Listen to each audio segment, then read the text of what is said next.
Hi guys, good evening, and thank you for joining the second episode of Meet the Fresh. So, it's really no secret that a lot of people are not doing well financially these days. And you may be asking, no, bakit naisip ko na mag-invite ng isang financial advisor to join us when, during this time na pandemic, tas nandito tayong lahat. But I think during this time, a lot of people, actually including me, have had some time to think about what they want in life, yung mga choices na ginawa natin in the past. And now that we've been required to pause for a bit, parang this is a perfect time to use to have a reset. Diba? It's a perfect opportunity for us to refocus our activities and take a look at what's been happening and see kung tama ba yung mga ginagawa natin, etc. etc. So kasama dyan sa reset na yan, yung finances natin. Marami yung nawalan ng trabaho in the past few weeks. Marami din yung naubos ang savings, marami din yung parang nasa id yung investment, diba? Because of what happened to the market. So now the question is, after the ECQ, how do we move forward? How do we prepare so that the next time something like this happens, we will be able to cope better? So as promised, I have a guest tonight. His name is Justin Posadas. So Justin is a trainer and a financial advisor of he's with AXA. So I've invited Justin so para ma-educate naman tayo on financial planning. So hi Justin, good evening. Hello, good evening. Hi Cecil. Hello. So first of all, thank you for joining us. Yes. Busy-busy tayong lahat sa bahay. Ay, oo, work from home. Yes. Oo. Yes. Yeah. So whether we like it or not, no? So anyway. Yes. Pero I think working from home, even if under these unfortunate circumstances, medyo okay din kasi hindi tayo may masyadong nata-traffic. Yes. Hindi tayo masyadong gumigising ng sobrang aga para mahirapang sumakay, etc. etc. Correct. Yung challenge lang natin ngayon is paano pagsasabayin yung work from home tsaka yung household chores. Ay, totoo. Lalo na kapag may anak ka at they crisscross in the screen, it's so difficult to concentrate, especially kapag narinig mo ngayon, okay? Yes. So, yun, okay? So there are some things na hindi na natin makokontrol because we're always here in the home and we're doing our work. Yes. So, yun. Yeah. So, as you know, and as you expect, di ba, I invited you over so that you can teach us about financial planning. Financial planning is a term that we always hear, and I'm not sure if a lot of people understand it. So I would like you to explain what the term financial planning means. Okay, thank you for asking that question. A lot of people really want to know what really happens when a conversation about finances are being done or conducted by a financial advisor face-to-face. Okay? And usually what happens there, if there is a really good financial advisor right in front of you, okay, they will be asking you details about your life, about your finances, and then they will assess based on what you currently have, okay, the need that you need to get, okay, if in case you're desiring certain things in your life, okay. So if, like, for example, in your life, say for example you have a kid, okay, so if you're a loving, caring, responsible parent, of course down the road, okay, you would want to provide for your kids education, okay, because definitely that will come up. Di mo naman po pwedeng sabihin na when your kid tells you, "Daddy, I want to become a doctor or a lawyer one day," okay, you can't say, "Anak, I'm sorry, I cannot provide for that. I do not have the money for that." Diba? Syempre, you would want to realize the dreams of your kid, diba? So hindi mo pwedeng i-shoot down yon. So you will have to prepare for those things. So that's one thing, no? Education. Another thing would be retirement. Okay, so down the road of life, okay, if you are turning on your headlights, naturally that is something that you will be hitting that, okay, or getting into as a destination in your life. So lahat ng tao magre-retire. And obviously when you retire, okay, whatever plans that you have, you need to have prepare for retirement. Okay, uh, Cecil, I'd like to ask you. Okay, how much did you spend for your meals? This like for example for lunch. How much do you spend for your lunch Mm-mm. nowadays sa ECQ? Yung ECQ, Oh, di ko compute mo lang masabi more or kasi, less. oo, sabihin mo na, I guess mga 100. Kasi what Okay. we do right now is we cook ng marami and then parang inuubos namin over the course of several meals. Same, okay? Kami So mga sabihin mo leftovers kunya din, 100 iniinit din. lang namin. Oh, yung Yes. left yung pagkain nung gabi, ginagawa naming breakfast, the next day dinadagdagan lang namin ng itlog. Ganon, okay? So Yes. you mentioned 100, okay? So Mm-mm. 100 pesos, 'di ba? Okay. So 100 pesos ang ginagastos mo per meal. So 3 meals in a day, that's 300 pesos. 300 Mm-mm. pesos times 7, that would be 2,100 pesos. Okay? 2,100 pesos.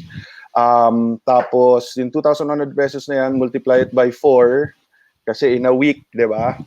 That would amount to 8,400 pesos. Okay, 8,400 pesos in a month in ECQ for meals alone. Okay? Ngayon, when you retire, okay, SSS will be giving you 10,400 pesos, more or less, if you have the best salary sa pension. Pension mo. Okay. Okay? Mm-mm. If you have the best salary, 10,400 pesos. So, i-minus mo na yung food natin. Okay? Na 8,000 something. Okay? 8,400 yun. Okay?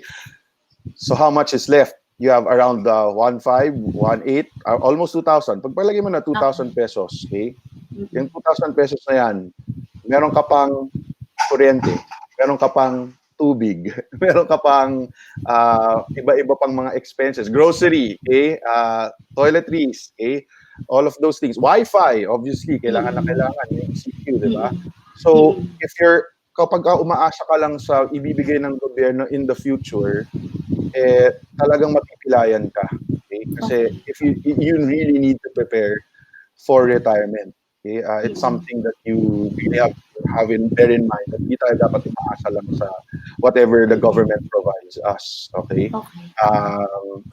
So those are the two things in the horizon of any individual. Okay, so college education ng bata, retirement planning. Okay, because at age 65, okay, government mandated when you retire, okay, you need to sustain yourself until at least age 80. Okay, because 80 is the mortality age of every Filipino, babae man lalaki, yan ang expected na haba ng buhay ng tao. Okay, so imagine from age 65 to age 80, you need to be sustaining your life, okay? From in those 15 years, okay?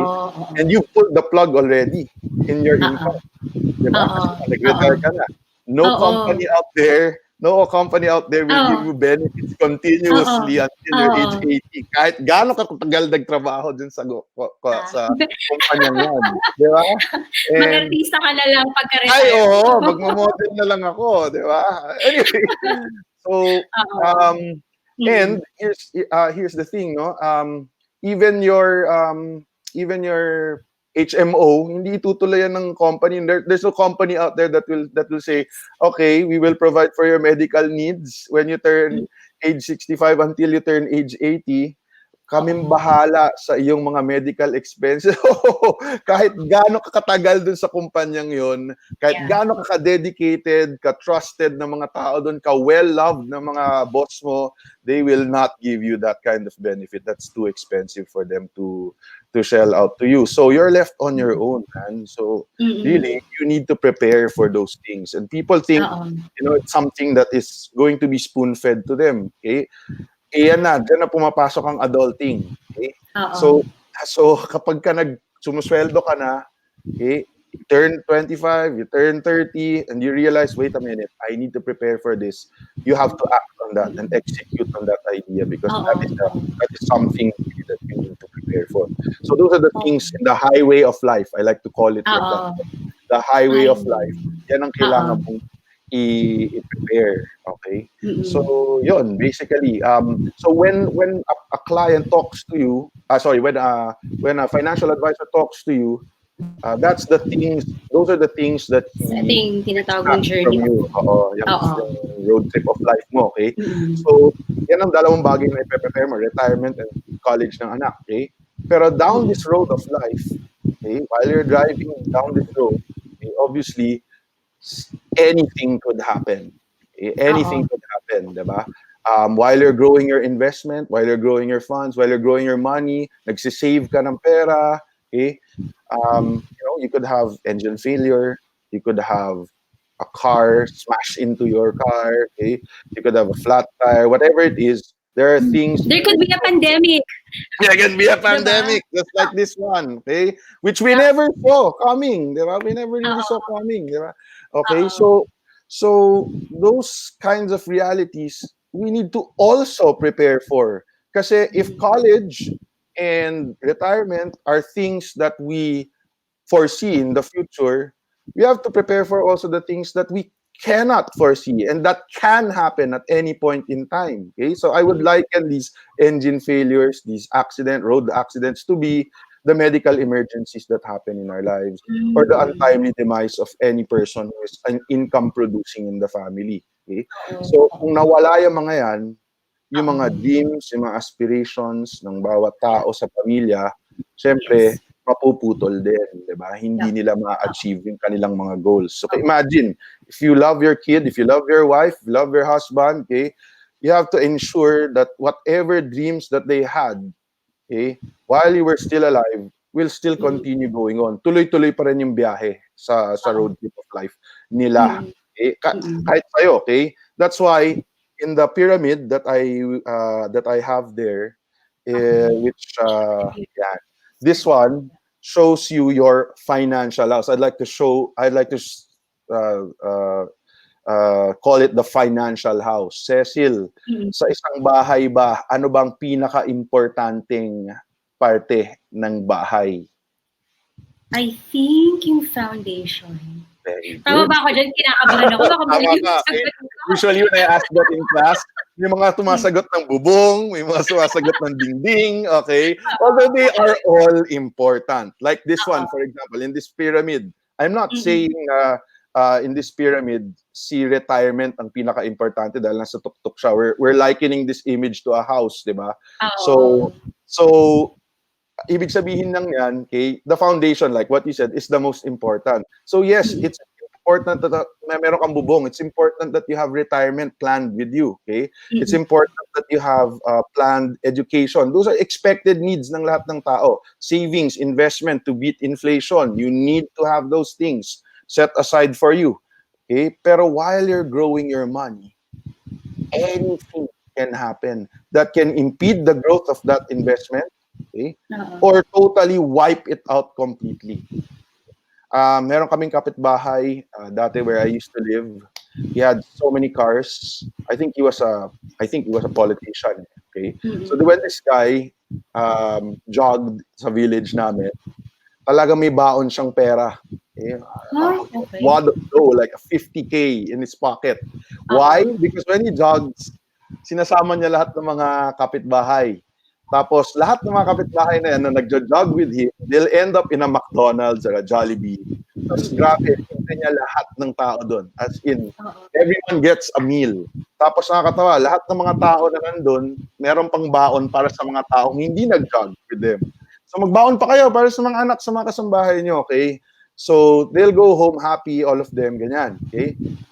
One day, this guy, nabalitaan lang namin through my dad, nagkasakit yung kanyang wife. And nung nagkasakit yung kanyang wife, unti-unti nakita mo yung mga cars na nakapark. Kasi nag-overflow talaga yung cars niya sa village namin in this corner. Unti-unti na kumukonti yung mga cars na nakapark. You can see the house little by little becomes a little unkempt, hindi na napipinturahan. Tapos one day nag-doorbell tong guy na to sa bahay namin. And my dad was there. I don't live there anymore, but sa kwento na to ng dad ko. Nag-doorbell yung guy. Okay, and this guy said, "Jan, um, meron ka pang 100 pesos dyan, sabi niya. Oh, bakit? So, sabi niya, kasi wala akong lunch para sa ngayon. Imagine this is a guy who had everything going for him. He had so many riches, so much power, so much influence over a lot of people. And just a one sickness ng kanyang asawa, okay, everything was drained. Can you imagine cancer, stroke, heart disease, those things which people get covered for at least 1 million pesos. In fact, payat na nga yung 1 million na yan. Okay? After that, do you think, no, when you have the procedure, say, of open heart coronary bypass, when you leave the hospital, do you think you're like a car na lumabas lang sa kasa na brand new na ulit? Definitely not. After that procedure, you'll undergo post-op consultations, you'll go undergo therapy, you'll probably need a nurse, you'll probably need to set up the home so that you can, still continue living a normal life, in quote unquote, diba? So you really need to prepare for medical emergencies, diba? It's something that most people take for granted simply because they're geared towards making so much money. But what if the Oo. worst happens to you, diba? Oo. Cecil, do you believe that every day, every waking hour is a miracle? Like when you wake up in the morning, the sun hits your face, do you feel thankful na I'm alive? Oo naman, grateful ka to the universe. 'Di ba? Diba? 'Di ba? You have to be Oo. thankful, 'di ba? I mean, thank you Yeah. for giving me another day to live. Thank you for giving me this another opportunity for me to right my wrongs, to make sure that, I do good to the people around me, 'di ba? So, anytime at any point in any moment, okay, it's just a roll of the dice. Pagka mali yung number na roll mo, okay, your number's up and you're called. So, it could be their last. So I know that sounds a little morbid to say. It sounds really depressing to hear, especially now in this scenario that we're in. Pero 'di ba? When you walk out that door, what are the chances of you, capturing a disease, 'di ba? Or na-inhale mo yung hatching ng isang tao, 'di ba? So it's real. This situation that we are in right now just really wakes us up, no, and puts us back into reality. Na really we have to appreciate the things that we have right now. So Mm.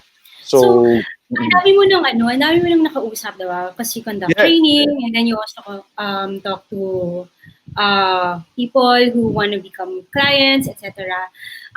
In your assessment, what's the level of awareness the ordinary people about financial planning? okay. Thank you for asking that. No, kasi a lot of people nowadays, thankfully, are more and more aware about it.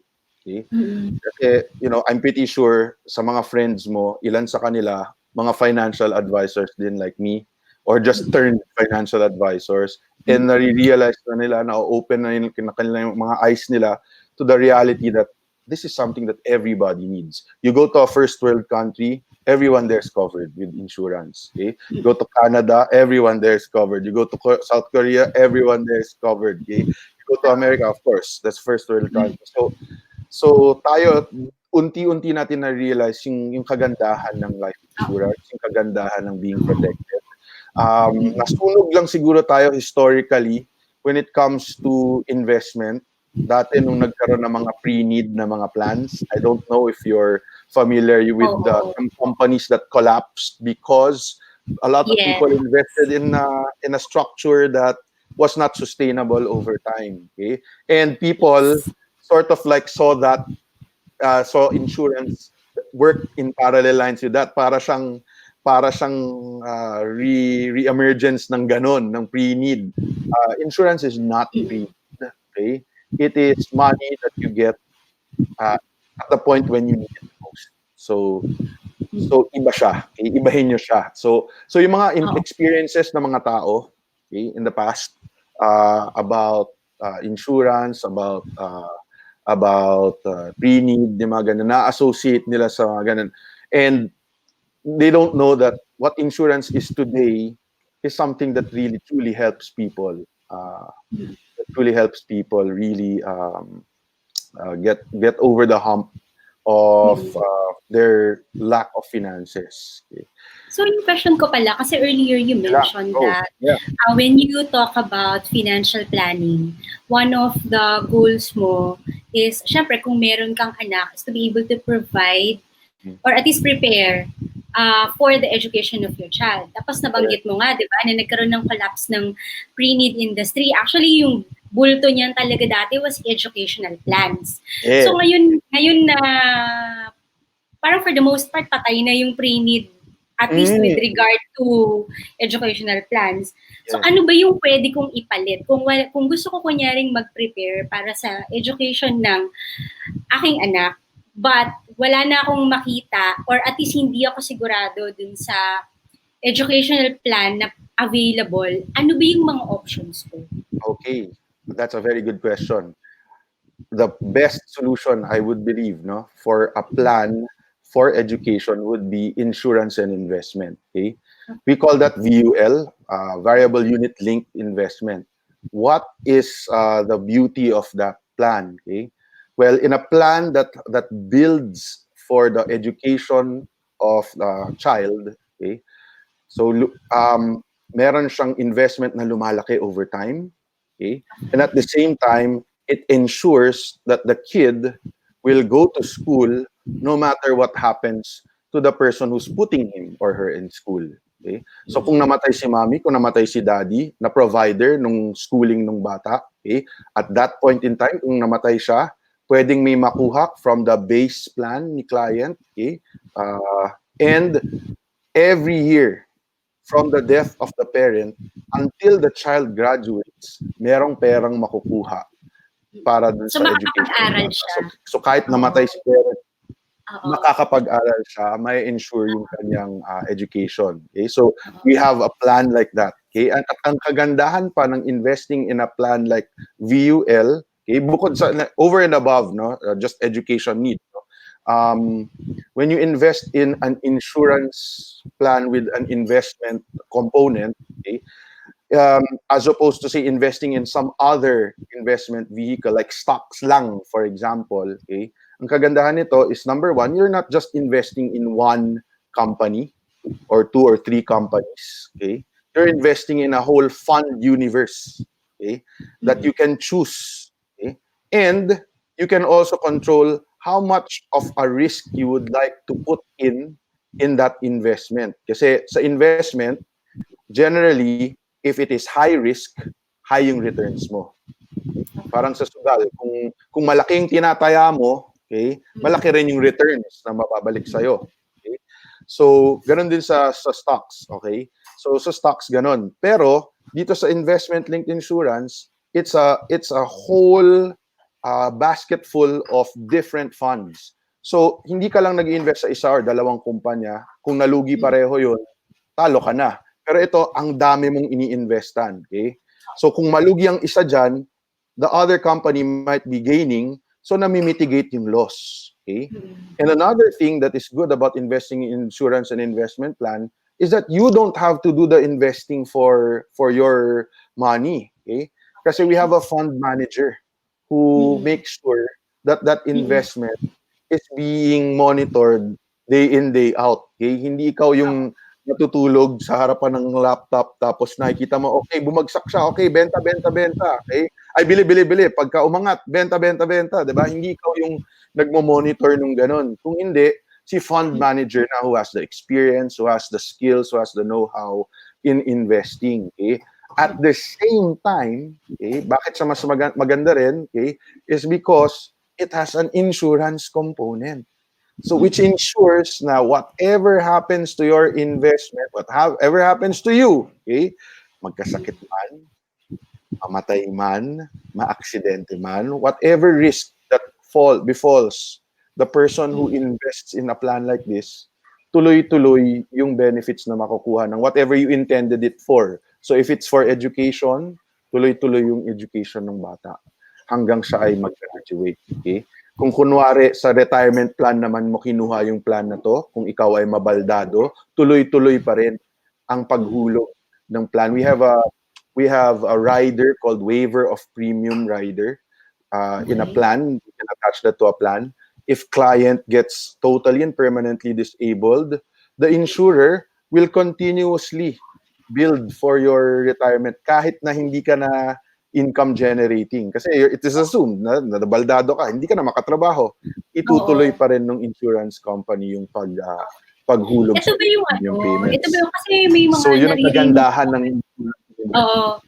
May naririnig akong term, ang term na tawag nila dito is income replacement. So sinasabi nila na yung insurance, income replacement din siya. So can you explain to us, ano ba yung konsepto nun and paano nagiging income replacement yung insurance? All right. Okay. So income replacement or income protection are terms used by insurance companies nowadays to remove the the parang unpalatable flavor na binibigay ng life insurance. Kasi nga medyo Oh, tainted si life insurance, the term. Basically, okay. it's that. It's life insurance talaga. Okay? So Oo. when you say income protection, it is money that replaces the lost income ng isang tao, okay, Mm-mm. because he is no longer around. He's taken out of the picture. Okay? So Ah, if, for okay. example, a Mm-mm. breadwinner passes away, it is said that kailangan ma-replace yung income niya at least 5 years worth ng pinoprovide niya for the family. Okay? Para ma-bridge ng family yung gap na nawala sa kanyang pagkawala, okay, ng kanyang pag-provide. So that 5 years is enough daw for the widow or widower to bridge that gap, that moment in time wherein wala na yung income na napro-provide ni breadwinner. Okay? Para ma-transition siya to the new phase ng kanilang buhay. Okay? Hindi transition na emotionally, pero financially. Ay, Oo. 5 years na. Oo. Over na kasi. Oo. Okay, hindi ganun. Financially Oo. over. Yan.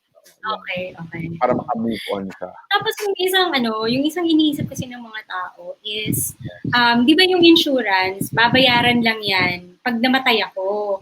So Okay. kung sabihin Mm-mm. ko naman, sobrang mas matanda na kaysa sa akin. So parang what are the odds na mauna ako, di ba? That's one. And then pangalawa, kung kunyari, single naman ako, wala naman akong anak. So, wala din akong asawa. So, anin ko pa yung insurance? Kasi kanino naman mapupunta yung pera kung mamatay ako? So, parang inisip ko, bakit pa ako kukuha ng insurance? Eh di Okay. i-enjoy ko na lang yung pera ko habang All buhay right. ko. Diba? That's what some people say. Yes, true. Okay. So, like what I mentioned earlier, no, insurance doesn't just come as nowadays, it doesn't just come as just plain insurance. Meron na siyang insurance and investment. Okay. So, just by the investment portion alone, a single individual would really benefit from something that grows over time. Kasi he would be needing that money over time. And hindi natin masabi kung in his lifetime or her lifetime may makilala siyang someone and then meron siyang family and instantly may dependence na siya sa buhay niya, 'di ba? So yung mga single na nagsimula pa lang na maaga, very good. Okay? Kudos to you because you had the foresight of building your wealth, okay, at the same time protecting your future dependents, okay, kung meron man. Ngayon kung wala naman, still win-win pa rin because in your scenario, meron kang pera na kumikita over time. At meron kang mapag-iiwanan to say some other person who would see that money as useful. Okay, no man is an island, so you could use that money for whatever purpose for the whatever purpose that beneficiary of yours would be needing it for. There are several single individuals out there who kahit na wala silang pamilya of their own are the breadwinners of their family. Okay? Mga anak na dinedepend ng nanay, tatay nila for their income. Okay? Diba? There are a lot of Filipinos out there and bilang Pilipino, okay, hindi mo maiwan yung pamilya. There's such a thing called, Cecil, there's such a thing called yung sandwich generation. It's a sad reality wherein Oo. an individual, okay, goes to the world and then He came from his original family, but then when he builds a family of his own, ang kanyang pamilya na pinanggalingan niya, pinoprovidean niya pa rin ng income niya, a little bit of his income. Tapos, syempre, he has to provide for his own family. So his dreams, aspirations as a human being, as a person, nasa sandwich. Okay? So Okay. ngayon, ang sad reality dyan is that it's a vicious cycle. Because now you're Yeah. passing this mentality to your child. So your child now will think, kailangan ko pala magtrabaho doubly hard because I'm gonna be the one na aasahan ng magulang ko when I grow old. Guys, it's Yeah. time to cut that vicious cycle. It's time for us to end that kind of mentality right here, right now. Okay, and slowly, no, happily, naman.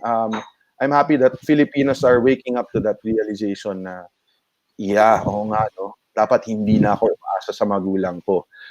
So, si nanay ni Sarah G, hey, ay, sorry, sorry po. Nasingit ko pa, nasingit ko. Joke lang, joke I lang know, po tayo. right? May advocacy ka pala.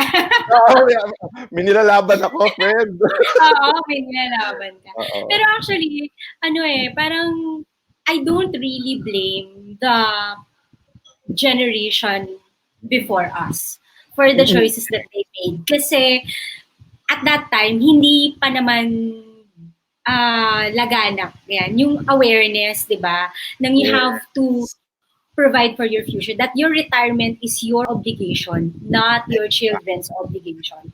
Hindi Correct. pa yun laganap before. Pero now that we know better, I feel Yes. like malaking kasalanan na ngayon na alam mo na yan, hindi ka pa din maghahanda.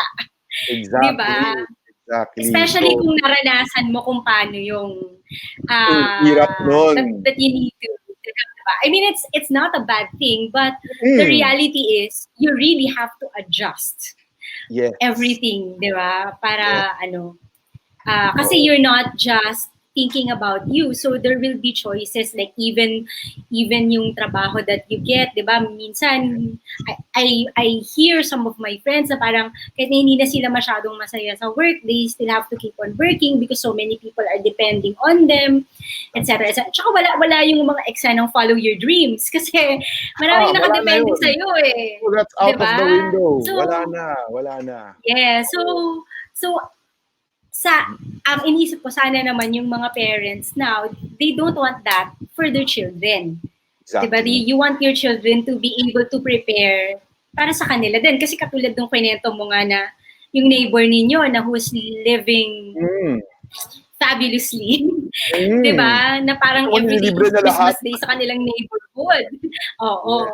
Tapos ganun yung mangyayari. So, ang dami mong mga products or different types of investments na minention kanina. So, kunyari ako, naisip ko, kailangan ko nang mag-umpisa to prepare. Paano ko ba malalaman what is right for me? Meron ka bang tips, ganyan? Ano ba yung dapat kong tignan para malaman ko kung ano ba gagawin ko muna? Bibili na ba ako agad ng life insurance or mag-i-invest ba muna ako bago ako bumili ng life insurance or etc. etc. Ano yung uunahin ko? All right, thank you for asking that. Ang unang uunahin mo, just like what I showed in the pyramid, is you have to prepare for your health. Health is the foundation of every financial house. Kasi kung meron kang investment that you are growing over time, lahat yan mawa-wipe out, in a snap. Kapag ka ikaw ay wala kang health insurance. So that's the immediate need ng lahat ng tao. Kasi if your health deteriorates, paano na yung retirement? Who's going to be, let's say for example, meron kang retirement fund na 1 million nakaset aside na. Meron kang savings, investment, education plan for your child na 1 million na nakaset aside din for your child. Pero you don't have health insurance. So what if one day, sinabi ng doktor sa'yo, knock on wood, I don't wish this upon my worst enemies, okay? Pero if sinabi ng doktor, you get, I'm sorry Justin, pero you have cancer. So, obviously, anong una kong gagalawin? yung retirement ko, yung retirement fund ko, kukunin ko na yan. Okay? So, kasi kung wala ako, kung namatay ako, kung nagkasakit ako, sino magre-retire, di ba? So, I have Yeah. to get a retirement fund. And madideplete yan. Okay? So, pagka it's not enough, what's next? Well, I'll look at my kid now. And I'll tell my kid, anak, I'm sorry. Yung dreams mo para maging doktor, yung dreams mo para maging abogado, it's gonna have to, go to the back seat because we need to survive this. I need to survive this. Or if it's not you, anyone else in the family na may critical illness, okay? Mom has to live. Sipin mo, you're giving that dilemma to your kid, no? Their kid will now face the choice na, should I study in a good school that will prepare me for my dreams, or should I make my mom or dad survive? Can you imagine the choice that you're giving your child in those crossroads, 'di ba?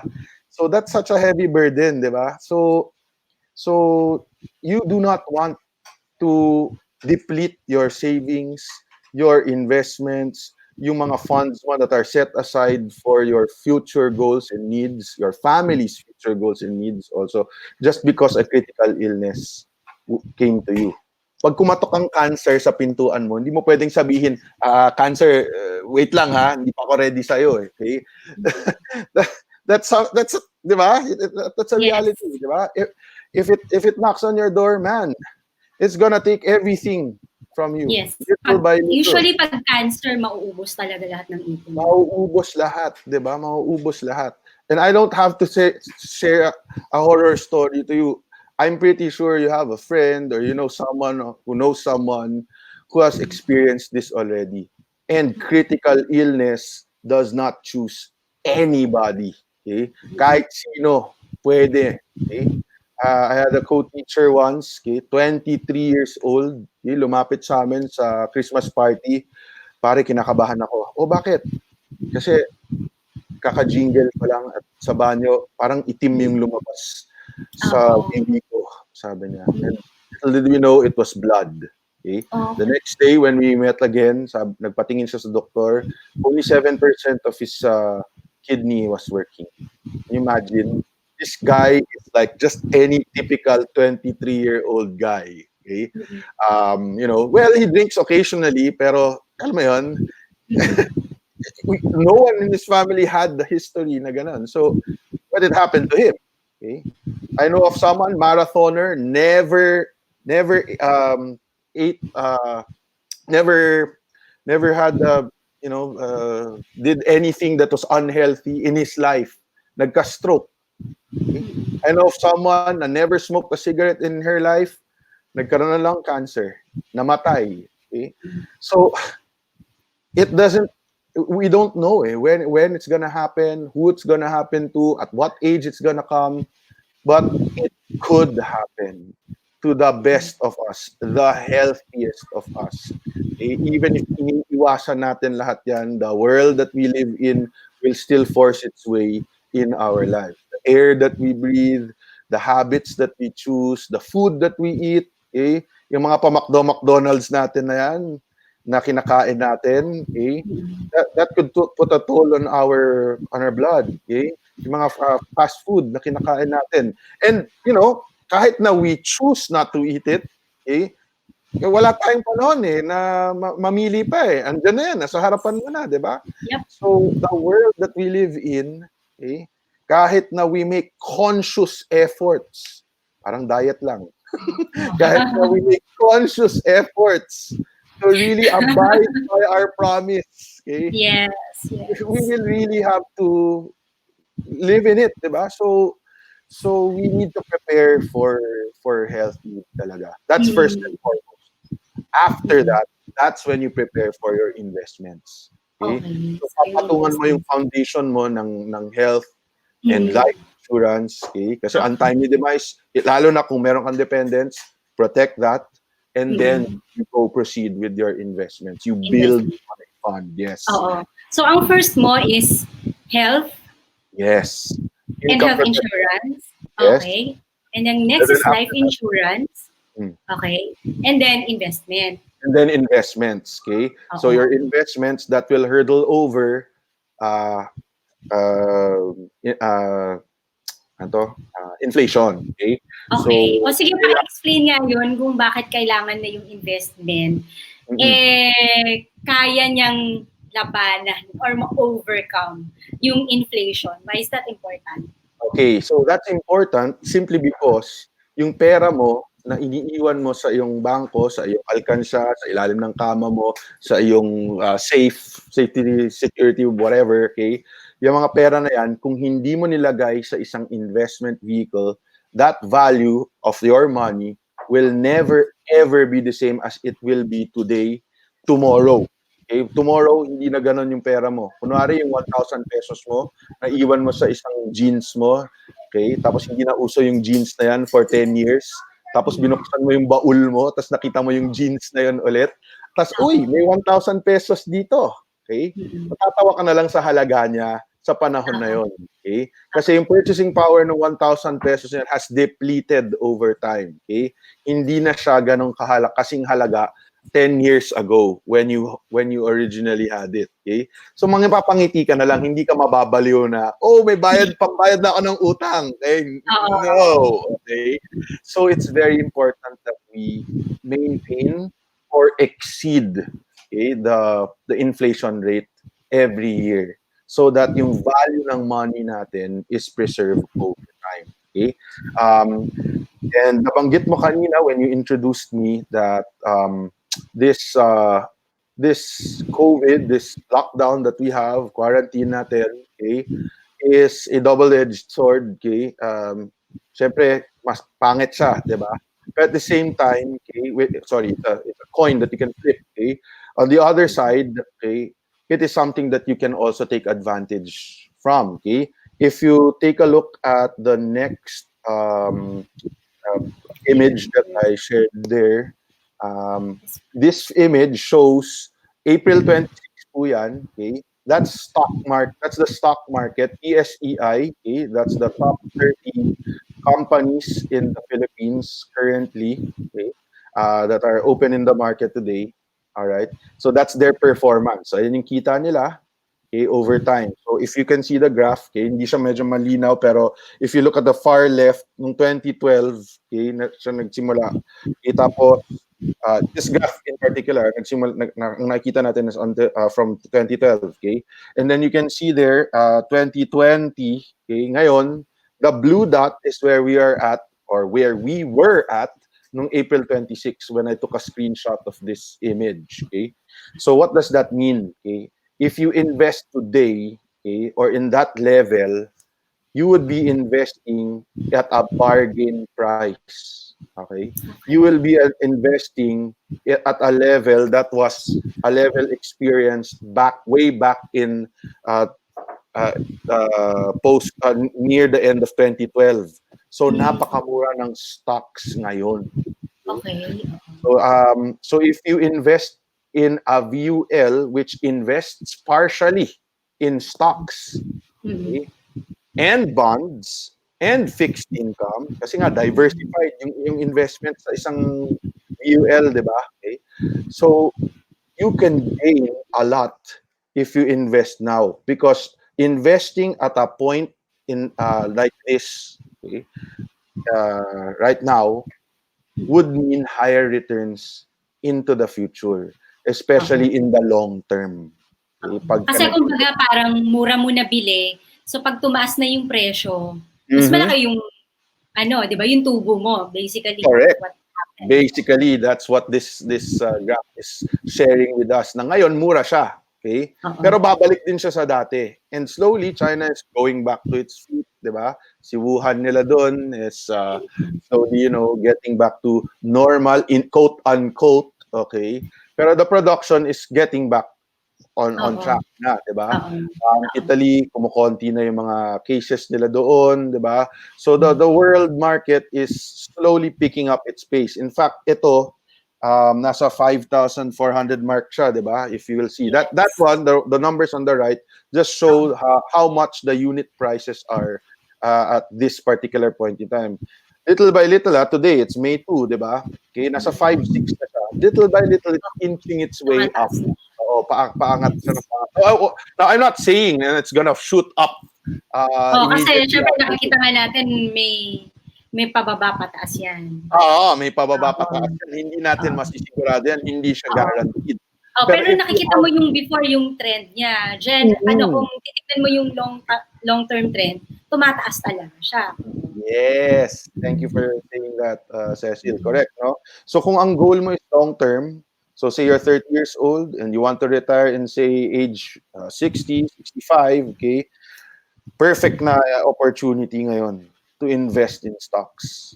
Okay? Perfect opportunity to have high gains if the mindset that you have is 10 years down the road, 20 years down the road, how much money will I have if I continually invest in stocks?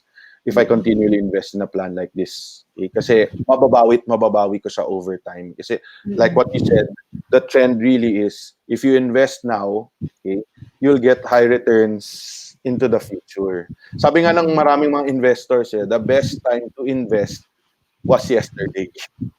Kasi nga, not today, yesterday. Dapat doon ka pa nag-invest. Kasi nga, long-term lagi yung mga horizon ng mga investors. Especially when it comes to high-risk stocks. Okay? Ang tawag dyan is volatility. So, yung pagtaas pa ng market. So, para siyang heart rate monitor, pataas baba. Pero like a heart rate monitor. Ganun din ata ang heart rate ng mga ng mga naghahanap lang ng short-term gain talagang very volatile din. Yes. Yung mga naghahanap ng short-term gains, pwede pa rin naman kumuha ng ng insurance in investment plan. Kaya lang, isa-safety net natin with bonds naman yung kanilang investment. Kasi si bonds, although slow ang kanyang rate of return, mas guaranteed siya. Mas safer siya na returns as opposed to stocks. So kung ayaw mo masyado ng risk, doon ka sa bonds. Yes. So sa VUL plan, pwede mong i-mix and match yan. Okay? Pwedeng a little bit of stocks, a little bit of bonds. Okay? So kung kunwari, say for example, 7 years lang, gusto mo, meron ka na makubra sa iyong plan. Okay? Pwede naman. Okay? Pero we'll have to mix it with a little bit of bonds para may surety, may sure part yung investment na, and safety net, if ever bumagsak ulit ang merkado, magka-COVID ulit, magka-gera or something that will affect the market, diba? So, what are bonds, you might ask? So, some people are asking, so, ano ba yung bonds na yan? So, generally speaking, a bond is utang. You invest pautang. Pinapautang mo ang isang entity. For example, ang gobyerno, okay? Naglabas sila ng bond, okay? Kasi hindi nila mapatayo tong flyover na to, okay? So, uutang sila sa mga different companies, different entities, banks, ganyan. So yung mga investors na yun, they will look at the bond, they will see that what its coupon rate is. So say for example, it's a 5-year term bond, tapos 5% yung kanyang coupon rate. So you can say the coupon rate is like the interest niya. Okay? So kunwari si AXA, okay, mag-i-invest dun sa bond na yan, papautangin niya ang gobyerno 100 million for example. Okay? So 5-year term, okay? Every year kumikita siya ng 5% dun sa pautang niyan. At the end of that 5-year term, ibabalik ni gobyerno yung kanyang 100 million na principal amount. So ganun kumikita sa bond. Now tayo na maliit lang na investor, okay, we are pooling our funds so that makasabay tayo dun sa big investment na yon. Okay, makasabay tayo sa big investment. That's why that's such a beautiful thing when you invest in a VUL also. We pool all of our investments so that all of our funds go to a certain place and nakikisabayan tayo sa mga big players sa industry. Yun ang yun. Nice. So ito naman medyo iibahin ko lang ng konti yung focus nung usapan natin. Sure. So dahil sa ang dami mong pinaliwanag, I'm sure maraming nagkaroon ng interest and baka kasi meron ding ibang interested naman na maging katulad mo. So paano ba maging financial advisor? Okay, so madali lang naman maging financial advisor. You just have to talk to another financial advisor kasi Okay. basically we're part of teams, okay? And we have Mm. teams under us, okay? And the teams that we belong to, okay? And tayo may mga managers kami, may mga branch heads yan, okay? So it's very easy to just, send a resume to any other financial advisor. They will pass it on. Very easy. All you have to do is really get a license for it. Okay, so you'll have to invest a little bit, very small amount lang, for you to Mm. take the exam. Okay, of course, learn a lot from it, and of course, the company that you choose will help you in passing that exam, okay, and teaching you the ropes of how to go about being a financial advisor. Pero ang key talaga to be a financial advisor is really uh, being open, being honest to what the plan is all about and how it can help your client. Kasi kung ang tinuturo mo kay client ay talagang something that will only for your gains lang, 'di ba? Talagang no one will want you to be a financial advisor for you. Makikita nila 'yon and you're just doing it for the sale, okay? Uh, yeah, so that's gonna be seen easily from people can see through you, okay? So the goal is really to help others, okay? Be covered, to grow their funds, to make sure that their goals into the future are met. Yun, Mm. Mahirap basically. ba maging financial advisor? Nako, madali lang. You just have to really, just like anything, ikaw, abogado ka, Mm. Cecil, okay? So, just Mm. like anything that you want to be, you have to learn it, diba? You'll have to Okay. really immerse yourself in it, no?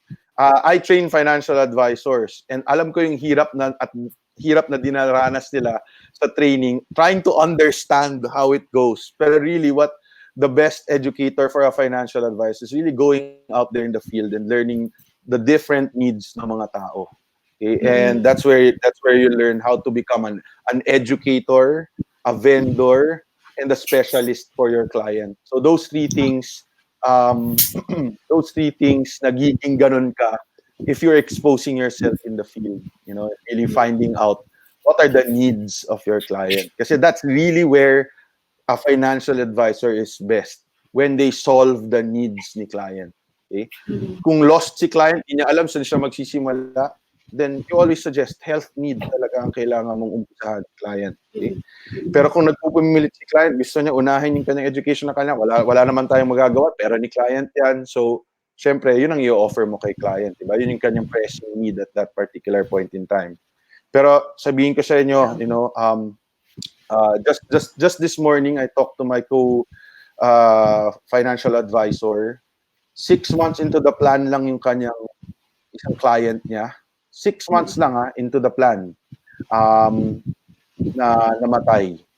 Mm. Namatay, nagkaroon ng heart disease. I think stroke. 6 months lang siya nagbabayad. So imagine, no? Okay. 6 months lang siya nagbabayad. Pagpalagay mo na, that's like 5,000 a month or 4,000 a month or meron kaming mga plan, 1,500 lang a month, okay? Yun lang hinulog niya, say 1,500 a month times or 2,000 a month times 5, that's only 10,000 pesos, okay? So sa 5 Okay. months ng paghuhulog, 10,000 pesos lang hinulog niya. Meron siyang 1 million na na-receive for his family, di ba? So that's the beauty of insurance. When he got this plan, ang kwento sa akin ng financial advisor, when he got this plan, he was super healthy daw. Sabi niya, 1 million lang coverage ko, okay lang yan. Pwede na yan. Oo. Do you think that if he foresaw that this would happen to him, he would cover himself for just 1 million pesos? Do you think that if we foresaw that COVID would happen in March, nung December, yung pera na nakuha natin, yung mga Christmas bonus natin, yung mga savings na nakuha natin, performance bonus noong December, do you think mapupunta siya sa PS4, sa Xbox, mapupunta siya sa Nintendo Switch, Oo. mapupunta siya Oo. sa mga Jordan 12, mga ganyan. 'Di ba? Oo. Mapupunta ba siya sa mga luho natin? I don't think so. I don't Yep. think so. You'd probably put that in a fund or you'd probably get a health protection plan knowing that the COVID would come, 'di ba? Yes. So since we cannot see Since we cannot see, we're all driving in a dark road without headlights. We don't know what's up ahead. Okay?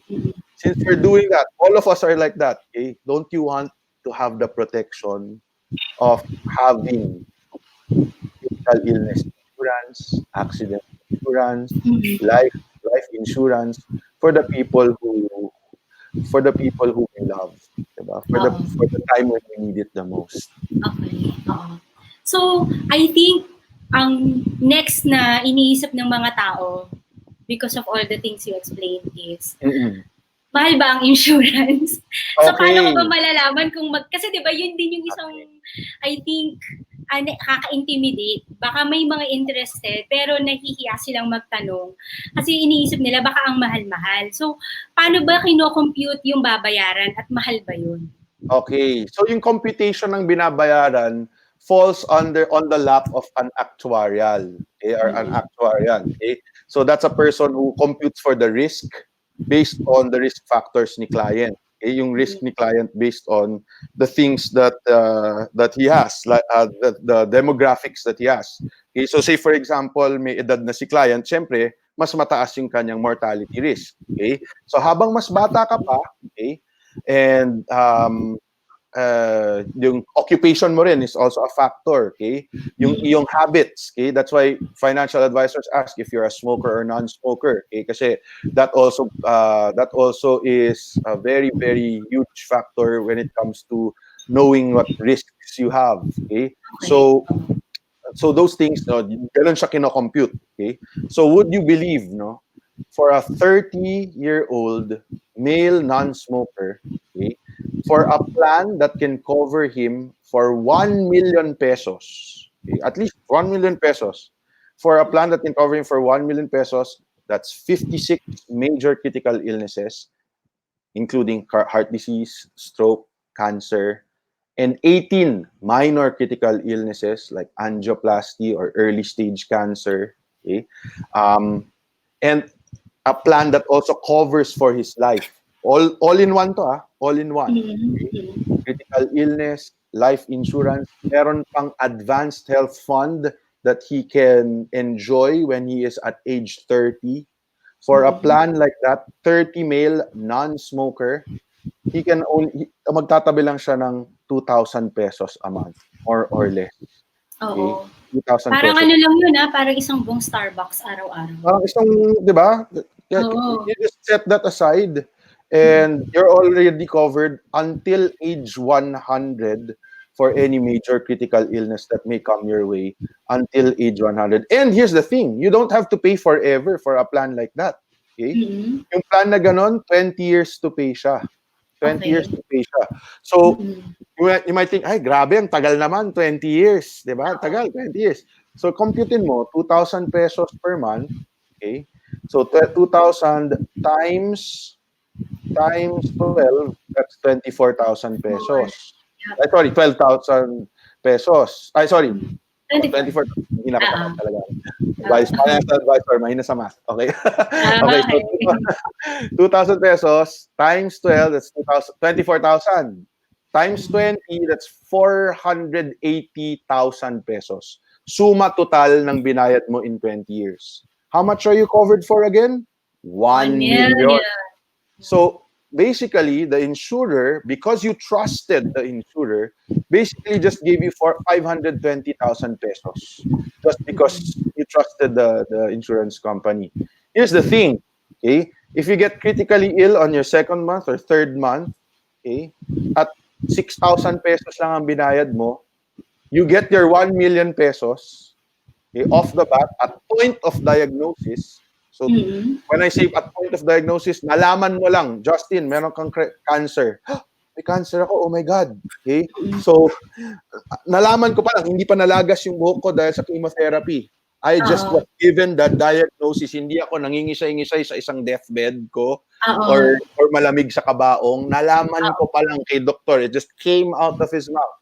Justin, you have cancer. I guess that will echo into my ears. No?